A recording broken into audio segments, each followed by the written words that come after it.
Death tolls are rising, buildings have collapsed, and entire communities are shattered. But in the wake of Myanmar's most powerful earthquake in decades, something even more shocking is happening. The military isn't delivering aid. It's launching airstrikes. Welcome back to 2230, where we dive deep into stories that matter. Today's report covers a heartbreaking and critical situation unfolding in Myanmar. And trust me, you'll want to stay through to the end for what this means regionally and globally. Don't forget to like, share, and subscribe for more in-depth coverage.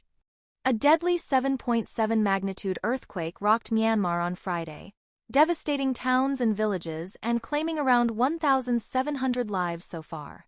While aftershocks continue to rattle cities like Mandalay, the real aftershock is political and potentially criminal.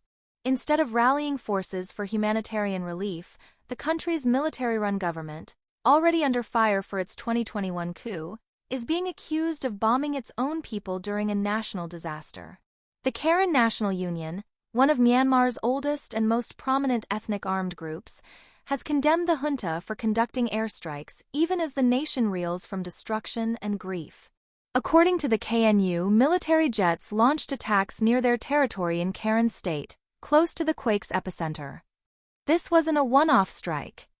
Reports from the humanitarian group Free Burma Rangers say drone and jet strikes hit within hours of the quake. Let that sink in. While people were still trapped under rubble, the sky above them rained more destruction. The National Unity Government, formed by ousted lawmakers and resistance leaders, announced it would pause all offensive military operations for 2 weeks to allow aid and rescue efforts to proceed. This move highlights a stark contrast. One side is halting violence to help victims. The other, the junta, is accelerating it.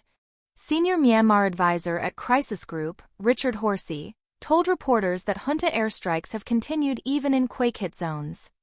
And here's the most chilling detail. The military, usually deployed to provide support during disasters, has been largely absent. Instead, local ambulance crews, fire brigades, and volunteers are stepping in despite the danger. So what's the bigger picture here?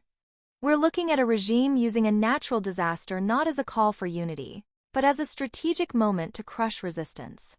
This raises serious questions about war ethics, international humanitarian law, and the military's true intentions.